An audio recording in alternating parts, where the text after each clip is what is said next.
नमस्कार दोस्तों।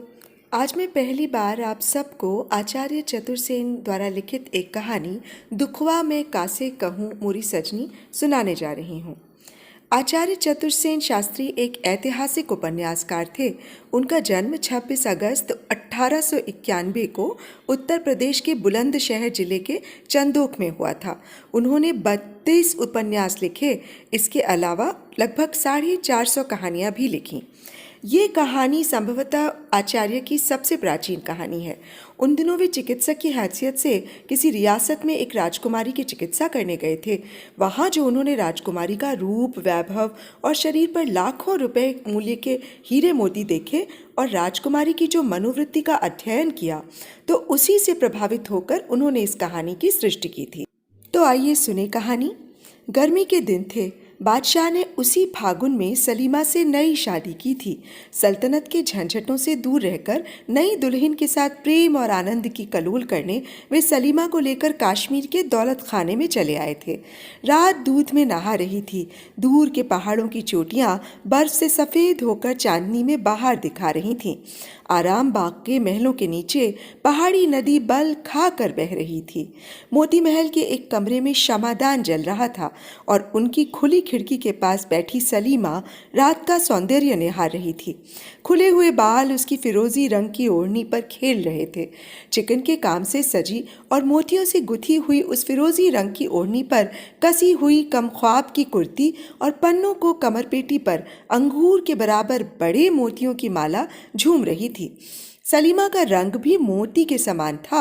उसकी देह की गठन निराली थी। संगमरमर के समान पैरों में जरी के काम के जूते पड़े थे, जिन पर 2 हीरे धक धक चमक रहे थे।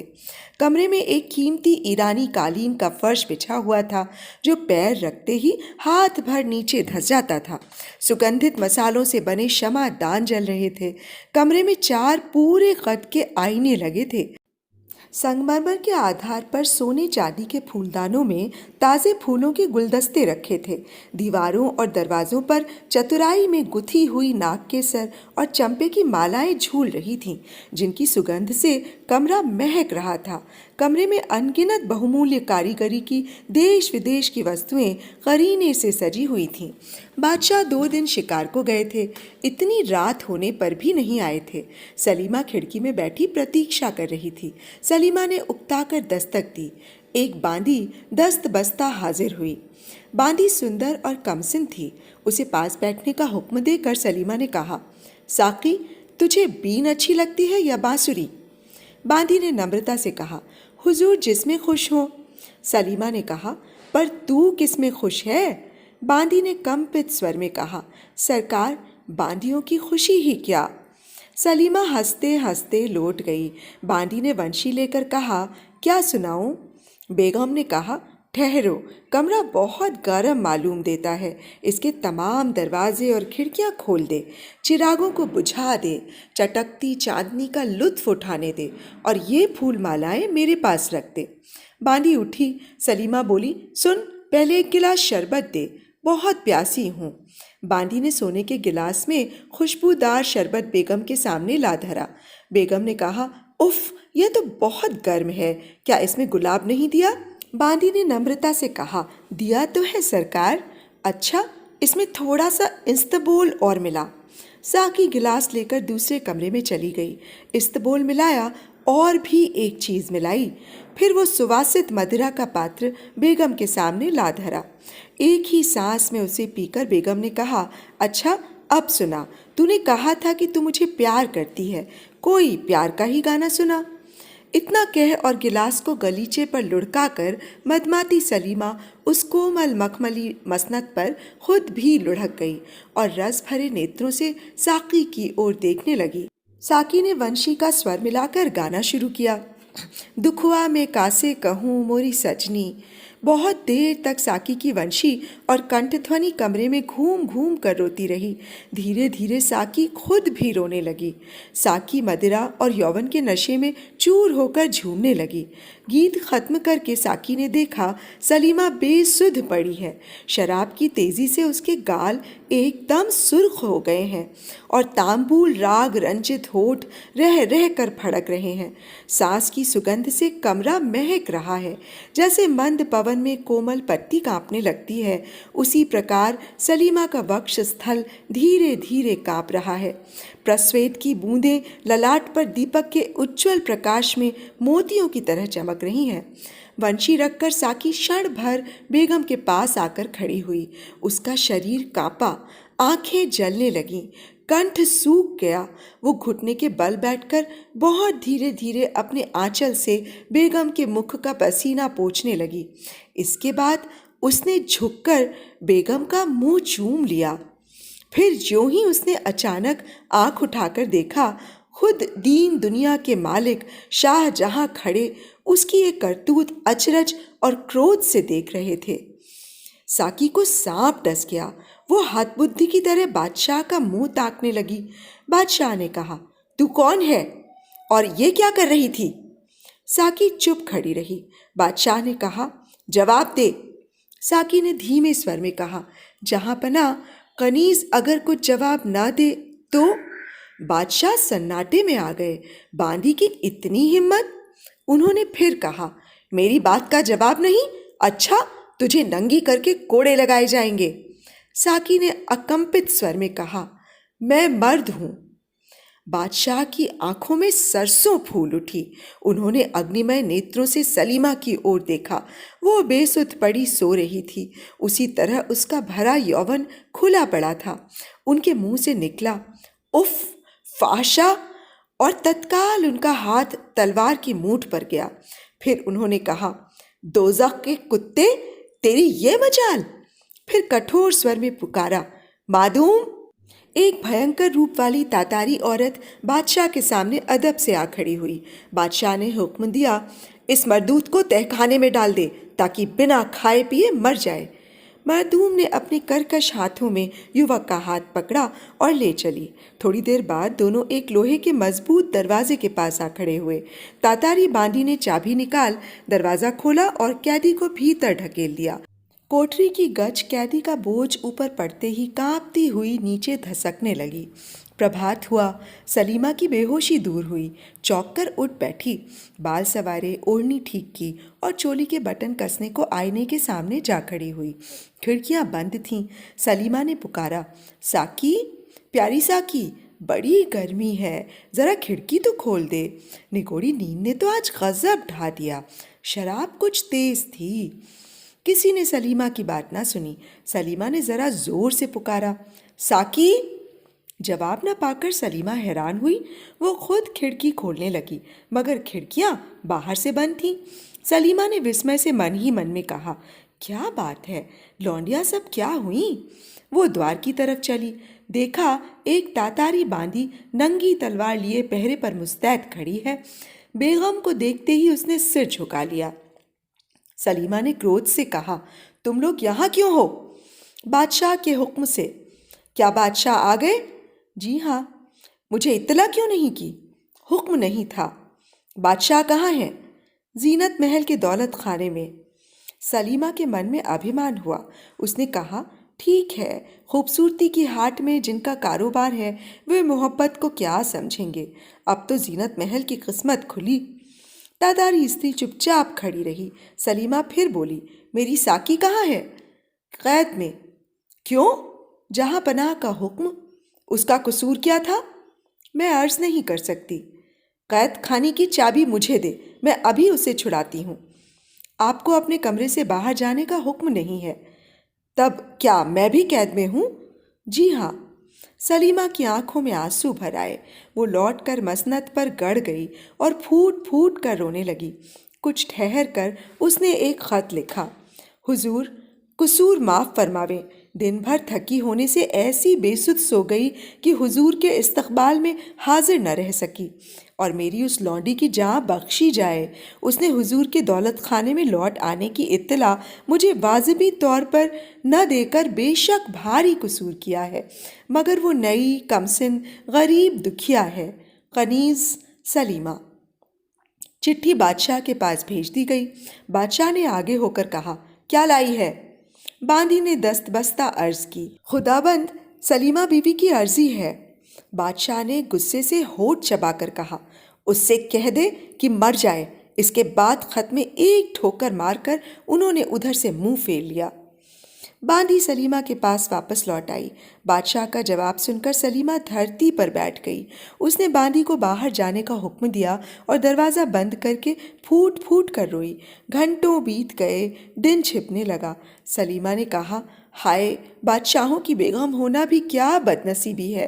इंतज़ार करते करते आंखें फूट जाएं, मिन्नतें करते करते ज़ुबान घिस जाए, अदब करते करते आंखें फूट जाएं, फिर भी इतनी सी बात पर कि मैं ज़रा सो गई, उनके आने पर जग न सकी। इतनी सज़ा, इतनी बेइज्जती। तब मैं बेगम क्या हुई? जीनत और बांदियाँ सुनेंगी तो क्या कहेंगी? इस बेइज्जती के बाद मुंह दिखाने लायक कहाँ रही मैं? अब तो मरना ही ठीक है। अफसोस, मैं किसी गरीब किसान की औरत क्यों ना हुई। धीरे धीरे स्त्रीत्व का तेज उसकी आत्मा में उदय हुआ। गर्व और दृढ़ प्रतिज्ञा के चिन्ह उसके नेत्रों में छा गए। वो सांपिन की तरह चपेट खाकर उठ खड़ी हुई। उसने एक और खत लिखा, दुनिया के मालिक, आपकी बीवी और कनीज़ होने की वजह से मैं आपके हुक्म को मानकर मरती हूँ।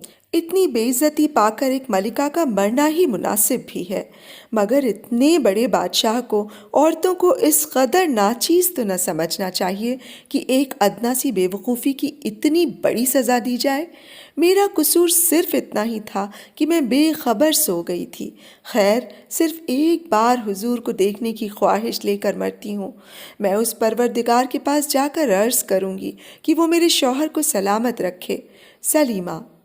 खत को इत्र से सुवासित करके ताज़े फूलों के एक गुलदस्ते में इस तरह रख दिया कि जिससे किसी की भी उस पर नज़र फौरन ही पड़ जाए। इसके बाद उसने जवाहरात की अंगूठी निकाली और कुछ देर तक आंखें गड़ा गड़ा कर उसे देखती रही, फिर उसे चाट गई। बादशाह शाम की हवाखोरी को नज़रबाग में टहल रहे थे।